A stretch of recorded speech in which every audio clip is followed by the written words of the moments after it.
So I'm just letting whatever I'm gonna say.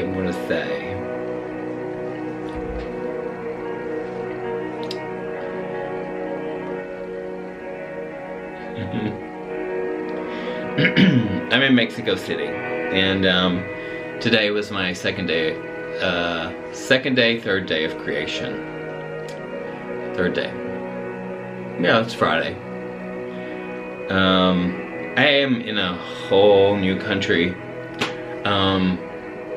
I've traveled a lot, you know, and I am in many different countries.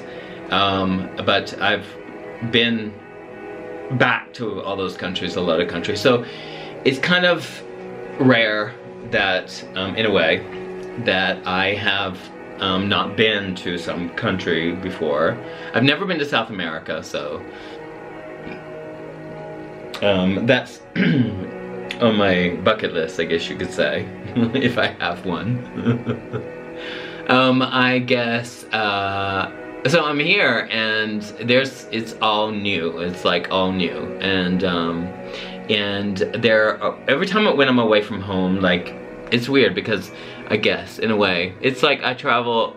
I'm traveling, and I always think that I can only do some things at home, you know, like when I'm in Amsterdam, in between my my journeys out doing my job that I love so much.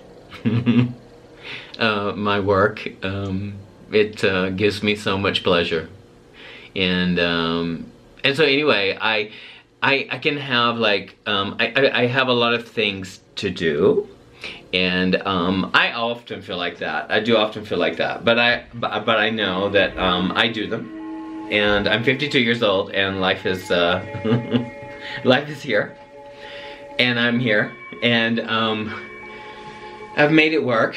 So yeah, so. But sometimes I can be really overwhelmed. So I'm here in Mexico City. I'm making a creation, and I work every morning. I start at 10. They have 8:30 class, and if any dancers are watching, 8:30 company class in the morning, and I'm going to teach them, but sometime before I leave. And so 8:30 in the morning is class, and it's kind of early. And I work, and I have to create 3 days. So my premiere is on February 15th, and being a creator, being a choreographer is really exciting. It's a very exciting thing for me to do, to get into the studio and to do what I've entertained in my mind. And as a creator, I have many ways to approach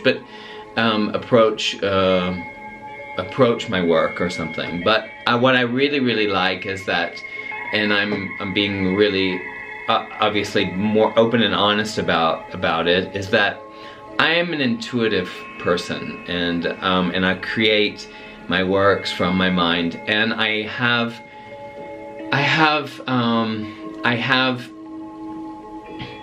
ideas in my head, and I have a lot of experience, so I have a lot of improvisational skills, so I can create movement all day.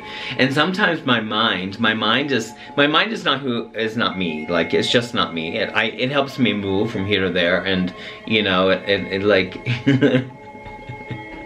that really doesn't go away. So, but I can see my mind. I can see it like go up and down, and like this morning I was like on my way to rehearse.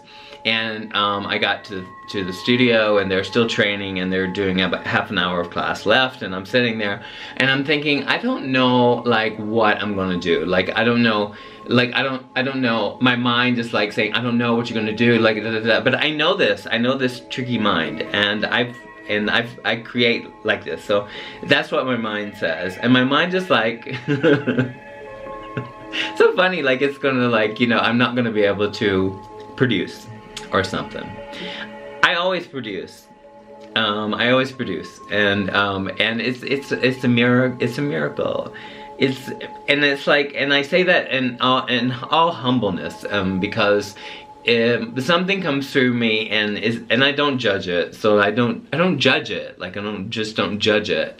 And why would I judge myself? Why would I judge my creativity? That's old school, and I don't do that anymore. So, and I make beautiful work like that. I love all my work. I can honestly say that. I like my work. I like everything that I do, because there's a process, and it's like when I create for myself, and I create for myself, and I see my work, and you know, and I don't know what I'm doing, like sometimes, and no, like a lot of the times, like, and it reveals itself to me. It comes out, and I have these wonderful ideas that come spontaneously into my mind, and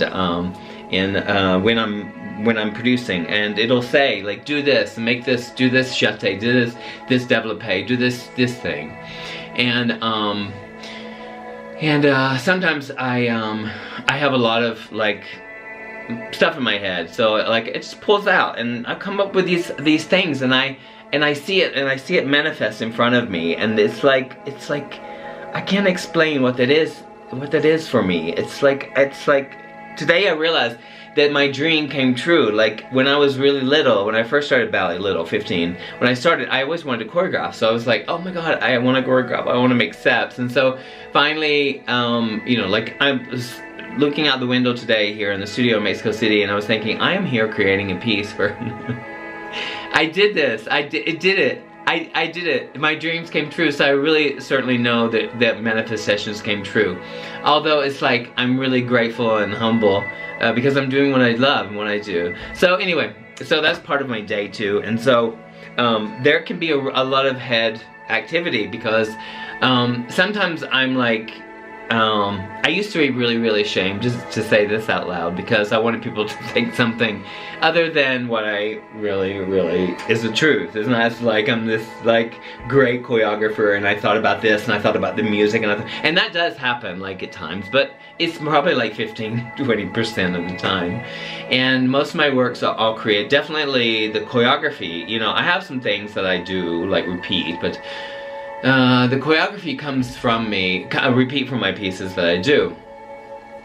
And sometimes I use a little references from Forsyth work too, I have to say. I do that, that's honestly truth.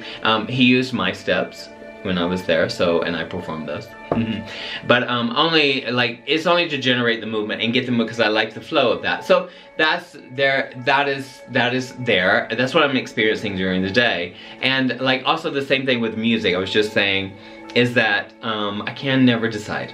I am so undecisive, and I know it's gonna be chosen. So that's really like, I'm always like, wow, this is chosen. Like I started this piece, and I was in the studio, and I turned on my iPod, and I just kind of played the first song, and I started choreographing to it, and it was great. And it was really like, I didn't do this. I didn't do this. Like okay, I'm doing it. And I started putting counts to it and everything, and I was like, my mind was like, why are you putting counts? Because you'll probably change it. And why do I change it? Like sometimes, I don't know, like because it just says it. Like, and so anyway, that's just my insights about being a choreographer. So, you know, like, apparently, like, I learned that there was a certain way to to choreograph, and you know, and since I let go of like the need of so much requirement of me to create, I create, and so I create, and I create some great, amazing things, in my perspective, like in my opinion. But that's not tooting my horn, because that's also like something you don't do. You don't say that about yourself, because that's, you know, that's arrogant, and you're like really full of yourself. That's not. I just have this self-appreciation for my creativity that comes out of me, and and my willingness to admit that, and like my willingness to acknowledge that, and actually really tap into that source. Because I say it because I teach this also in my workshops sometimes, and especially with improvisation.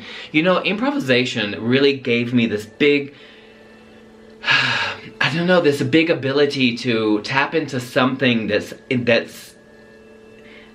like a source, you know, a source that creates worlds or things, creates like it's inventions. It's an invention.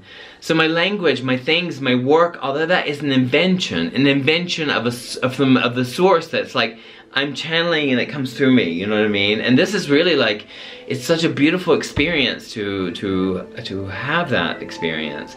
And something will be chosen, and things will be chosen, and like right now I'm like thinking about the costumes because I have no idea, like I don't know. And I often feel like that because I didn't go to school to design a costume. I don't know, like I don't really know like things, you know, what is this costume would be. And if someone says, oh, that's the costume's not right for that, or, and I think, how do they know that? Like where do they get their information from? What makes them a scholar, you know what I mean? And I don't know. So, and also I really don't have a style, because I'm working with ballet. I'm doing it on point shoes, and I love this aesthetic. It is so pleasing to work with point shoes, you know, and work with people, just people in general. So I'm really, really loving that. So, that's the story. And then at the same time, like I have a lot of things to take care of. I have a lot of emails to answer, and sometimes I'm just not in the mood to do that. And because I'm just overwhelmed, and I eventually do them, so I can procrastinate a little bit about those kind of things, and that's an honest truth about that. And but behind all of this stuff, the triggers that I can have triggers. I was like, just something, when I have a trigger, I know it's mine. Like, it's not the person, it's not anyone in front of me. You know, today I saw a real, you know, what I perceived to be, what my mind perceived to be this person was this like bulldog of a person. And they were aggressive and upset and kind of not directed towards me, because it was someone in the staff here in this company, and because I had actually gone over, I was creating, I had gone over, but I didn't realize that at all. So there was this rule, you know, because I had to rehearse something else, and I didn't mean, there was no intention of taking anyone's time. So the person came in, and I never even met them before, and they were like, you know, I could just feel the energy was like, you know, and like kind of bitchy, you know, like, and kind of rude. And I never met the person, and and I was so kind because I felt this person's in a lot of pain, you know what I mean? My perspective, because people are, you know, people are people, and people are entitled to do whatever they want. Look, I'm not judging, and I know it's like, you know, like, it's like we can't walk around being nice all the time. That is certainly true. That is certainly true. And so, but, you know, like, I don't know. I also have an opinion, which is just mine, is that, you know, kindness really speaks. And kindness speaks, and it's attractive. It's attractive, and I feel sympathy, I think, sometimes. That's enough about that. So that's my little story about that. So that happened. I didn't pay it no mind. I didn't even think about it. I don't know. Someone was talking to me about it later, and I was just like, okay, whatever. It doesn't bother me. Like, they used to. Oh, let me tell you, used to. So that's just old school mentality, mental mentality. So that's what's happening with me right now, and I'm just going with the flow, and really managing to go with the flow, because the mind is from the past, you know, the mind is from the past, and it comes up because there's only the now, you know, and it makes you try to, and it's really weird, like, when you wake up to realize that the horrendous mind is the horrendous mind is what you are battling against, you know what I mean? So maybe that's what I recognize in that woman today, is that And I say because you know, if I was with a partner that was like my mind, or the old mind, or something, or whatever, if you understand what I mean, it would be horrendous probably. Because it tries to judge you all the time. It's just a judgery, and then it's sweet, and then the ego is really sly and cute, and it's like, oh, you know, it's okay, you're loving, and then this head thing is a very interesting instrument. And it's not real, it's not reality, and so I know that, so I'm always behind all that. I feel pressure also to, my mind can feel pressure about social media, but it's not real, it's so shallow. It's like, it's really, really shallow. It's really shallow. And because I'm not at all, I don't really care. I don't care, and that's really loving. But the mind is really sly and cute, and I say cute because I laugh at it. I laugh at it all the time. It's my medicine. It's to laugh. I have the ability to laugh at myself and laugh at my mind, and it's so. And then all of a sudden, I'm so joyful for absolutely no reason, and I laugh in my head. I laugh at my head. I bless all the rude people. Bless. Oh, bless. I feel really tired right now. So anyway, I just let it flow out of me. So that's just what I want to say. So reality is reality. At that moment now it's gone. Poof, it's gone. Poof, it's gone. Nothing else other than freedom. Freedom. Freedom from the confines of the conditional mind, and recognizing the presence and this beautiful, beautiful opportunity to see everything around you, and to recognize the table I look over there, and to recognize the food I bought, and to just recognize and realizing that people made all these objects and things, and people shared to do that, and yeah. And then I'm looking at some plastic over there, it's just like polluting the planet, you know. And things come and go. Anyhow, I love you all so much. Thank you for watching me, and have a beautiful night, and beautiful, or morning. Someone said morning tea, but what time is it? I name all these morning tea. It's not a talk anymore, so I share. It's just, maybe I just call it I share. I don't care. All right. Be yourself, be yourself, be whatever you want to be, and let it all just be. Love you so much. Bye. Take care. Ciao.